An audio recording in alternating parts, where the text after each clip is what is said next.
So hi students, we have done the 12th chemistry, electrochemistry up to this Kohler's law and its applications. Okay. So today I will be carrying forward.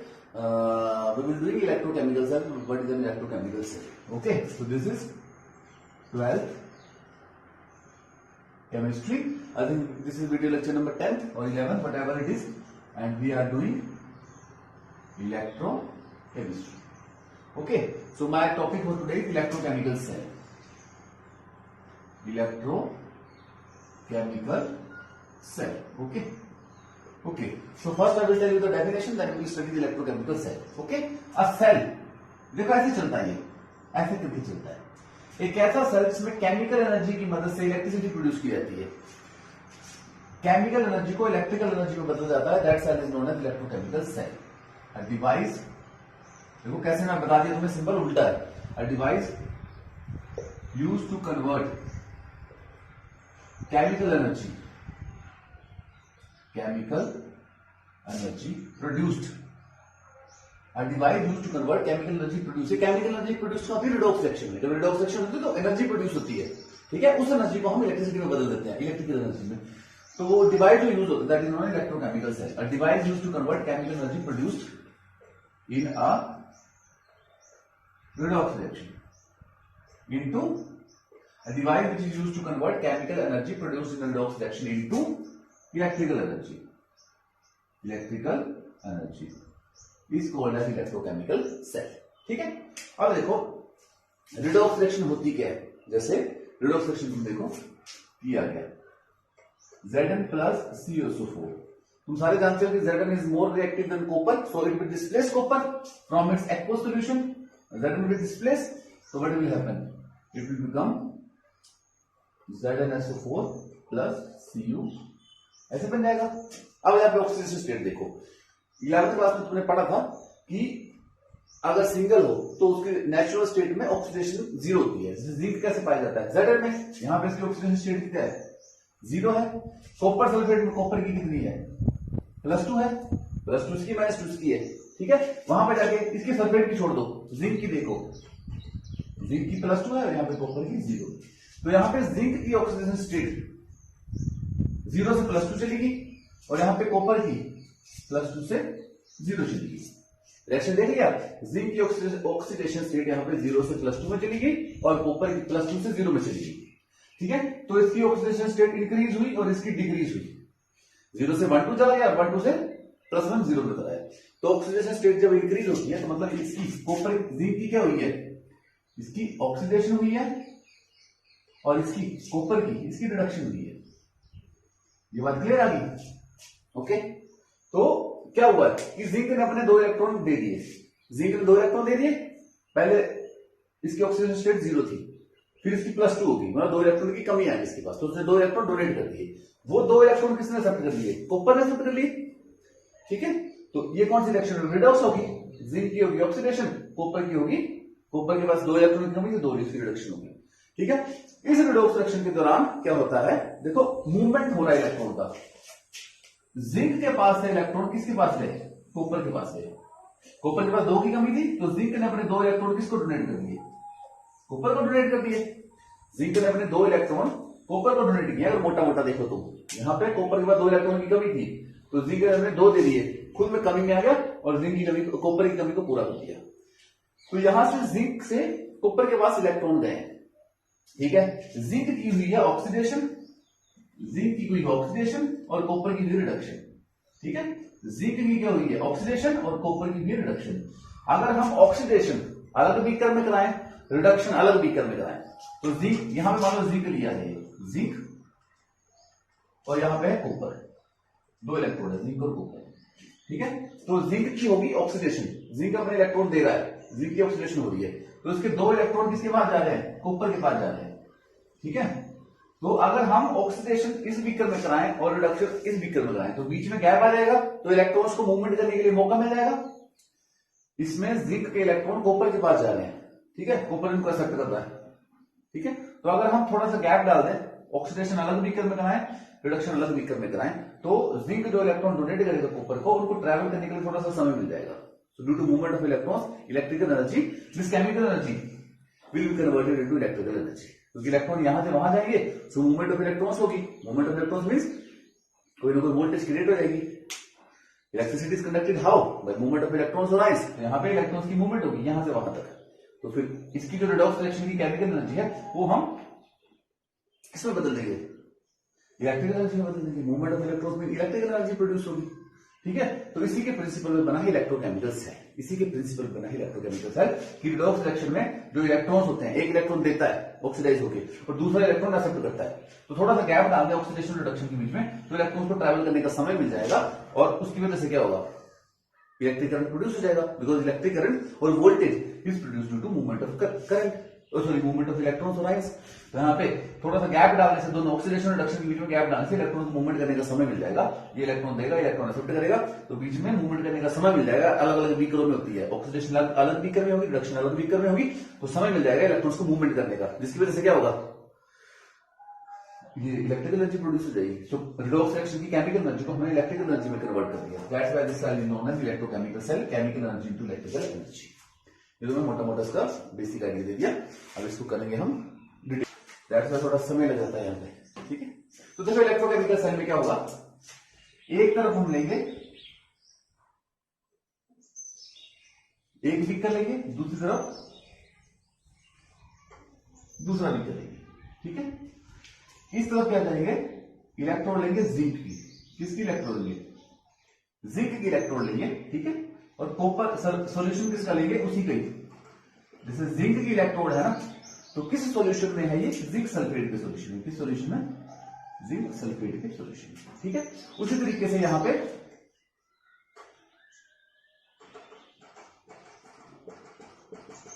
Same लेंगे, बस इस तरफ electrode किसकी लेंगे, copper की, और solution किसका होगा, कॉपर सल्फेट का, कॉपर सल्फेट, ठीक है।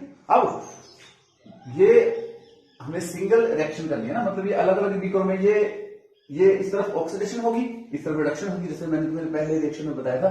पर इन दोनों को मीडियम को जोड़ना जरूरी है, ऑक्सीडेशन बीकर को और रिडक्शन बीकर को, जिसमें ऑक्सीडेशन होगी जिस बीकर में और जिस बीकर में रिडक्शन होगी, उनको जोड़ना जरूरी है। इसमें बीच में एक ब्रिज यूज होता है, उनको जोड़ने के लिए एक ब्रिज का इस्तेमाल किया जाता है, इसको बोलते हैं सॉल्ट ब्रिज, जिसको बोलते हैं सॉल्ट ब्रिज। दोनों को जोड़ने के लिए एक ब्रिज का इस्तेमाल होता है, उस ब्रिज को बोलते हैं सॉल्ट ब्रिज। सॉल्ट ब्रिज क्यों, क्योंकि उसमें तो सॉल्ट डाला होता है, या KCl डाला होगा सॉल्ट, या KNO3 डाला होगा, ठीक है, कोई ना कोई सॉल्ट डाला होता है इसमें। सॉल्ट कैसे डाला होता है उसमें, मोल्टन स्टेट में, मोल्टन मतलब पिघले स्टेट में ब्रिज में रहता है, तो इसलिए इसको बोलते हैं सॉल्ट ब्रिज, ओके। इसके अलावा इलेक्ट्रोड को हम जोड़ देते हैं, ठीक है, आपस में जुड़ी होती है, जब जुड़ी होंगी तो रिएक्शन स्टार्ट हो जाएगी, जब इनको जोड़ देंगे तो रिएक्शन स्टार्ट हो जाएगी। क्यों, क्योंकि इसका मैं तुम्हें एक बात बताऊंगा, इलेक्ट्रोड पोटेंशियल, इस टॉपिक वाले टॉपिक आएगा इलेक्ट्रोड पोटेंशियल, तो इसका इलेक्ट्रोड पोटेंशियल अलग होता है क्योंकि मटेरियल अलग है, और इसका इलेक्ट्रोड पोटेंशियल अलग होता है। तो जब हम दोनों को जोड़ देंगे तो डिफरेंस आ जाएगा इलेक्ट्रोड पोटेंशियल में। इस साइड का, इस बीकर का इलेक्ट्रोड पोटेंशियल क्या होता है, यह हमारा नेक्स्ट वीडियो होगा। इसका इलेक्ट्रोड पोटेंशियल अलग होगा, ठीक है, इसका इलेक्ट्रोड पोटेंशियल अलग होगा। जब जुड़ जाएंगे दोनों, तो दोनों का इलेक्ट्रोड पोटेंशियल अलग हो जाएगा, ठीक है। उसकी वजह से रिएक्शन स्टार्ट हो जाएगी, because difference in potential starts reaction. अगर सेम पोटेंशियल होता ना तो रिएक्शन स्टार्ट होती है। इस ऑक्सीडेशन वाले का पोटेंशियल अलग होगा, रिडक्शन वाले का बीकर का पोटेंशियल अलग होगा, ठीक है। पोटेंशियल समझ लो कि तुम चार्ज सेपरेशन, चार्ज चूज अलग होगा, तो इसका पोटेंशियल अलग होगा, इसका पोटेंशियल अलग होगा, तो दोनों को जब हम करेक्ट कर देंगे तो कोई ना कोई रिएक्शन स्टार्ट हो जाएगी। और उसको नापने के लिए हम यहाँ पे वोल्ट मीटर लगा देंगे, ठीक है, क्या लगा देंगे, वोल्ट मीटर लगा देंगे, ठीक है। अब क्या होगा, एक फार्मूला याद कर लो, इसमें लोन फार्मूला याद करो, लोन, ठीक है, कि लेफ्ट हैंड साइड जो बीकर होगा उसमें ऑक्सीडेशन होगी, लेफ्ट हैंड साइड में ऑक्सीडेशन होगी, ठीक है, और उसको बोलेंगे हम एनोड। लोड फार्मूला याद करो इलेक्ट्रोकेमिकल सेल के लिए, लेफ्ट हैंड साइड में ऑक्सीडेशन होगी, उसका नाम देंगे हम एनोड देंगे, ठीक है। तो यहां पे ऑक्सीडेशन करो, देखो यहां पे देखो होता क्या है, ऑक्सीडेशन किसकी होगी, इलेक्ट्रोड की ऑक्सीडेशन होगी। तो यहां पे इलेक्ट्रोड किसकी है, left hand side, left hand side क्या एनोड है, left hand side oxidation anode. तो ये लेफ्ट हैंड साइड आ गई, यहां पे ऑक्सीडेशन होगी, इसका नाम होगा एनोड, और इसका नाम होगा कैथोड, यहां पे रिडक्शन होगी, उल्टा पढ़ लो, ठीक है। तो क्या आएगा, एट एनोड, एनोड मतलब left hand side oxidation anode, क्या होगा, एनोड पे क्या होगा, zinc will lose zinc 2 positive plus 2 electron. ठीक है, ऑक्सीडेशन हो जाएगी जिंक की, तो यहां में से इस रोड में से जिंक 2 पॉजिटिव कहां गिर जाएगा, नीचे गिर जाएगा, और 2 इलेक्ट्रॉन कहां ट्रैवल करना शुरू कर देंगे, 2 इलेक्ट्रॉन इस तरफ ट्रैवल करना शुरू कर देंगे। ठीक है, वहां पे जाके क्या होगा, ये जो कॉपर सल्फेट है ये 2 हिस्सों में टूटेगा, copper 2 positive plus SO4 2 negative. ये याद रखना, वहां पे इलेक्ट्रोड की तो ऑक्सीडेशन हो नहीं सकती, क्यों, क्योंकि ऑक्सीडेशन इस साइड होगी, लेफ्ट हैंड साइड ऑक्सीडेशन होगी, तो यहां पे इलेक्ट्रोड की ऑक्सीडेशन होगी, तो वहां पे इसकी ऑक्सीडेशन नहीं करानी आपने, क्योंकि ऑक्सीडेशन इलेक्ट्रोड की इसी साइड होगी, तो जिंक की होगी, कॉपर की नहीं दिखा देंगे ऑक्सीडेशन की, कॉपर ने 2 पॉजिटिव दे दिए। ठीक है, इसकी रिडक्शन होगी, राइट हैंड साइड रिडक्शन होगी। ओके, किसकी ऑक्सीडेशन होती है, किसकी रिडक्शन होती है, ये भी आगे हमारे टॉपिक है, जिससे आपको पता लग जाएगा कि कॉपर और जिंक में कॉपर की रिडक्शन क्यों हुई और जिंक की ऑक्सीडेशन क्यों हुई, ये भी आपको आगे टॉपिक क्लियर हो जाएंगे। ठीक है, तो यहां पे क्या होगा, जो इलेक्ट्रोलाइट है उसके पास होगी एक कॉपर 2 पॉजिटिव आयन और सल्फेट आयन, यहां पे कॉपर 2 पॉजिटिव आयन और सल्फेट आयन। ठीक है, तो जैसे ही 2 इलेक्ट्रॉन यहां से आएंगे तो एट कैथोड क्या होगा, एट कैथोड, कैथोड पे क्या होगा कि इलेक्ट्रोलाइट की ये आयन पड़ी हुई, ये पड़ी हुई आयन, तो ये क्या करेगी, ये जो 2 इलेक्ट्रॉन जिंक में दिए इसको एक्सेप्ट कर लेगी और किसमें चेंज हो जाएगी, कॉपर में चेंज हो जाएगी। ठीक है, तो प्योर कॉपर कहां पे है, यहां पे है, तो ये यहां जो इलेक्ट्रॉन आएंगे इन इलेक्ट्रॉन को एक्सेप्ट करके क्या बन जाएगा, ये कॉपर बन जाएगा, और ये कॉपर कहां बैठ जाएगा, इलेक्ट्रोड पे जमना शुरू हो जाएगा, इलेक्ट्रॉन एक्सेप्ट करके इस इलेक्ट्रोड पे जमना शुरू हो जाएगा। ये जो कॉपर 2 पॉजिटिव यहां से निकला, ये 2 इलेक्ट्रॉन इसके लेके कॉपर बनना शुरू हो जाएगा, इलेक्ट्रोड पे जमना शुरू हो जाएगा, मतलब कैथोड मोटी होना शुरू हो जाएगी, और जिंक अपने इलेक्ट्रॉन देके पतला होना शुरू हो जाएगा, तो जिंक की इलेक्ट्रोड टूटनी शुरू हो जाएगी। ठीक है, तो इस तरह से कैसे रिएक्शन स्टार्ट हो जाएगी। ठीक है, उसकी वजह से क्या होगा, मूवमेंट ऑफ इलेक्ट्रॉन्स होगी एक सेल से दूसरे सेल में, तो उसकी वजह से इलेक्ट्रिक करंट चलेगा। ठीक है, मतलब मूवमेंट होगी तो इलेक्ट्रिसिटी प्रोड्यूस होगी, इलेक्ट्रिक एनर्जी प्रोड्यूस होगी, जिसकी वजह से वोल्ट मीटर में कोई ना कोई रीडिंग आ जाएगी, इसकी सुई हिल जाएगी, करंट प्रोड्यूस हो जाएगा, यहां से इलेक्ट्रॉन जाएंगे वहां जाएंगे, तो मूवमेंट ऑफ इलेक्ट्रॉन्स की वजह से इलेक्ट्रिसिटी प्रोड्यूस होगी, करंट प्रोड्यूस होगा, करंट प्रोड्यूस मतलब वोल्टेज प्रोड्यूस होगी, कोई ना कोई पोटेंशियल डिफरेंस आ जाएगा। तो ये हमने वोल्ट लगाया है, ये जो हमने मीटर लगाया हुआ है, ये बताता है कि सेल के पास कितनी पोटेंशियल है, ये कितनी वोल्टेज है, वोल्टेज आ चुकी है, इलेक्ट्रॉन्स की मूवमेंट की वजह से पोटेंशियल आ रहा है, तो ये इसकी सुई थोड़ी सी हिल जाएगी, तो अपने को पता लग जाएगा यहाँ पे कोई ना कोई वोल्टेज आ गई, तो उसको हम बोलते हैं E cell. E cell, E cell मतलब पोटेंशियल ऑफ द सेल, इस सेल के पास कितनी वोल्टेज आ गई या करंट आ गया। ई सेल वो आया क्यों है, क्योंकि इलेक्ट्रॉन यहां से वहां मूवमेंट हुई, तो कोई ना कोई करंट इलेक्ट्रिसिटी चली, कंडक्शन ऑफ इलेक्ट्रिसिटी हुई। ठीक है, तो फिर उसकी वजह से थोड़ा सा मीटर हिल जाता है, तो उसको बोलते हैं वोल्टेज ऑफ द सेल, इस सेल के पास अपनी कितनी वोल्टेज है। Getting it, so this was the electrochemical cell, this was the electrochemical cell. अब देखो सोल्ट ब्रिज का क्या काम है, यहां पे देखो Zn2 पॉजिटिव आयन ज्यादा हो जाएंगी, ठीक है, क्योंकि गिरता रहेगा इलेक्ट्रॉन उधर जाते रहेंगे, इधर Zn2 पॉजिटिव आयन ज्यादा हो जाएंगी। इधर देखो कॉपर की जो ये है, ये तो कॉपर में बदलती रहेगी और ऊपर डिपॉजिट होती रहेगी, तो यहाँ पे सल्फेट आयन ज्यादा हो जाएंगे, रिडक्शन वाली साइड सल्फेट आयन ज्यादा हो जाएंगे, क्योंकि कॉपर आयन तो ऊपर जमते रहेंगे, और यहाँ पे Zn2 पॉजिटिव आयन ज्यादा हो जाएंगे। तो क्या करेगा, यहाँ पे हमें इलेक्ट्रिकल न्यूट्रलिटी बरकरार रखनी है, ये सॉल्यूशन न्यूट्रल रहना चाहिए। तो सोल्ट ब्रिज क्या करता है, इस तरफ अपनी क्लोराइड आयंस भेज देगा, ताकि वो जिंक के साथ कंबाइन करके उसको न्यूट्रल कर दे, आयंस को न्यूट्रल कर दे। ऐसा ना कि यहाँ पे पॉजिटिव चार्ज आ जाए सॉल्यूशन में, वो नहीं आना चाहिए, इसलिए सोल्ट ब्रिज का के पास कैटायन भी है और एनायन भी है, तो इस साइड पॉजिटिव चार्ज ज्यादा होने की संभावना है, तो यहाँ पे अपना ये एनायन भेजते रहेगा, तो दोनों कंबाइन करके न्यूट्रल कर देंगे इसको। तो इस साइड नेगेटिव साइन ज्यादा हो रहा है, सल्फेट आयन नेगेटिव चार्ज ज्यादा हो, तो इस साइड ये अपना ये भेजता रहेगा, ताकि इलेक्ट्रिकल न्यूट्रलिटी बरकरार रहे। गेटिंग इट, सो इस तरीके से बन गया इलेक्ट्रोकेमिकल सेल। इसमें रिडक्शन कराते हैं और रिडॉक्स रिएक्शन कराते हैं, उसमें जो इलेक्ट्रॉन्स का अदल बदल होता है उनको दूर दूर करने के लिए इसको बोलते हैं ऑक्सीडेशन हाफ सेल, इसको बोलते हैं रिडक्शन हाफ सेल। तो बीच में ऑक्सीडेशन वाला इलेक्ट्रॉन देगा, वो रिडक्शन वाला एक्सेप्ट करेगा, तो बीच में ट्रैवलिंग के लिए इसको समय दे देते हैं, तो due to travelling of electrons, movement of electrons, current create हो जाता है, करंट क्रिएट हो जाता है, और उसकी वजह से कोई ना कोई सेल की पोटेंशियल आ जाता है, उसको बोलते हैं ई सेल, सुई हिल जाएगी और पोटेंशियल शो कर रहा है, तो उसको बोलते हैं ई सेल। गेटिंग इट, तो this was electrochemical cell, this was electrochemical cell. और इसी की बेस पे देखो इलेक्ट्रोकेमिकल सेल के एग्जांपल क्या क्या होते हैं। इलेक्ट्रोकेमिकल सेल, तो हमारे इलेक्ट्रोकेमिकल सेल को जैसे तुम्हें बोल दिया जाए, इलेक्ट्रोकेमिकल सेल में देखो 2 टाइप के सेल है। ये जो सेल है इलेक्ट्रोकेमिकल सेल, इसके ऊपर एक वोल्केनी और क्या नाम है, गैल्वेनो और वोल्टेक नाम के 2 साइंटिस्ट हैं, उन्होंने सर्च किया था। इसके ऊपर जो रिसर्च की थी ना, वो गैल्वेनो और वोल्टा नाम के 2 साइंटिस्ट थे। तो इसलिए इस सेल को गैल्वेनिक सेल या वोल्टेइक सेल बोलते हैं, वोल्टेइक सेल। तो कभी गैल्वेनिक सेल या वोल्टेइक सेल आ जाए तो घबराना नहीं है, यही पूछ रहे हैं, यही इलेक्ट्रोकेमिकल सेल पूछ रहे, तुमने यही बना देना है। Getting it? So this is galvanic cell, voltaic cell, electrochemical cell. फिर chemical energy produced during the redox reaction is used to is converted to electrical energy। उसी की वजह से पोटेंशियल आता है कोई ना कोई सेल का, ई सेल आ जाता है potential of the cell. Okay, getting it? तो ये हो गया इलेक्ट्रोकेमिकल सेल। अब इसी के बेस पे देखो दूसरा सेल है, यहीं पे बता देता हूं। दूसरा सेल है इलेक्ट्रोलिटिक सेल। दो टाइप के सेल्स है, इलेक्ट्रोकेमिकल आ गया, chemical energy to electrical energy, दूसरा आ गया electrolytic cell.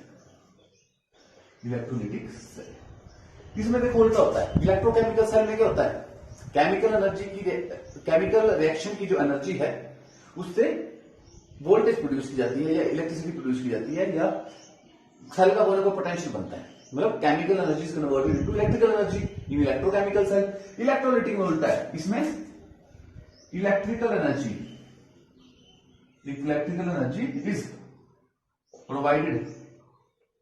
Is provided to start chemical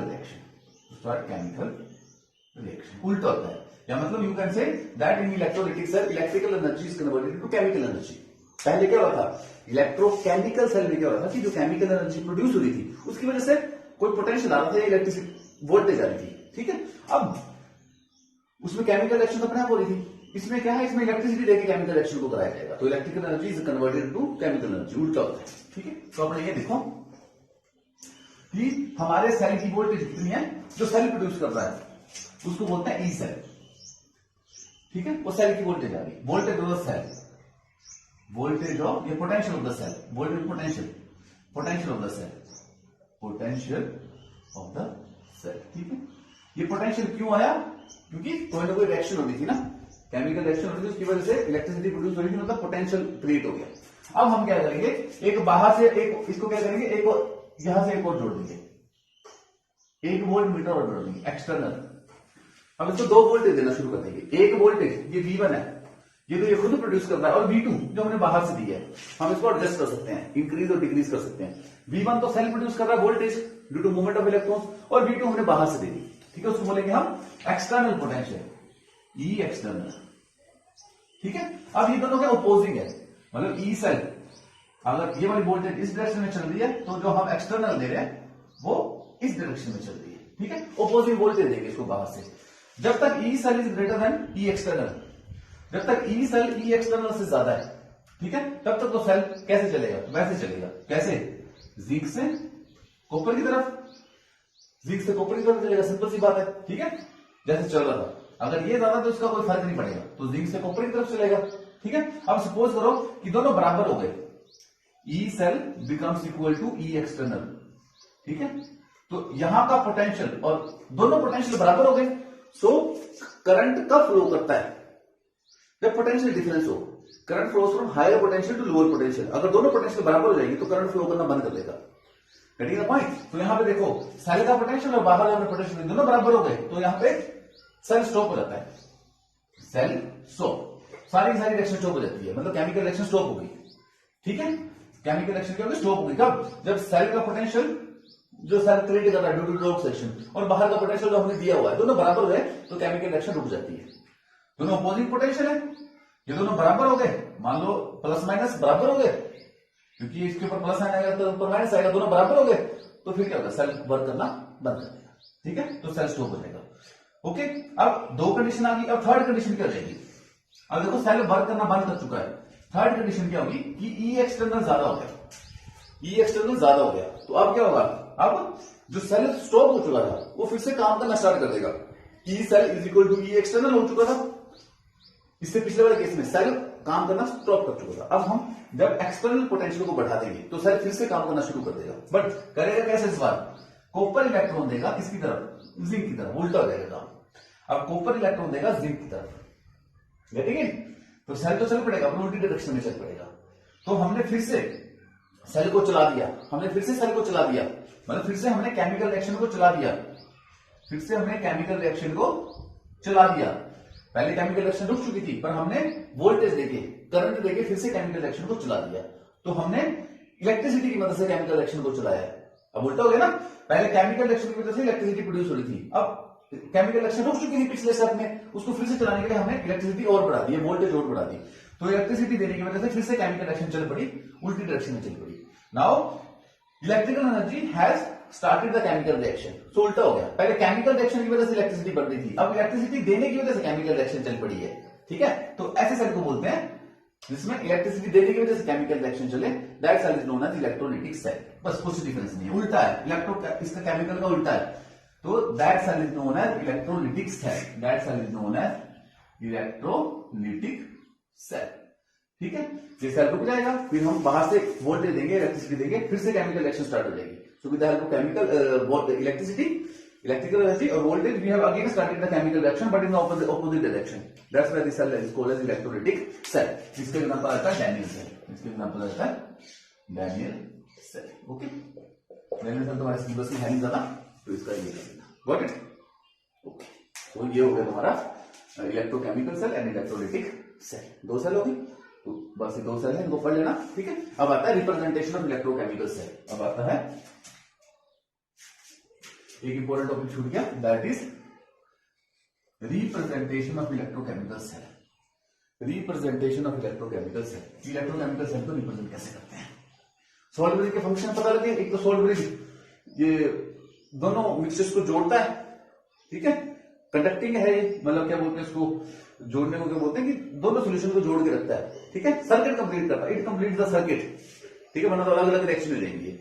circuit complete करता ऊपर दूसरा, अगर पॉजिटिव बढ़ जाएगा तो नेगेटिव आयन दे देगा, नेगेटिव बढ़ जाएगा तो अपने पॉजिटिव आयन दे देगा, because it is made up of salt, so it maintains the electrical neutrality as well as it completes the circuit.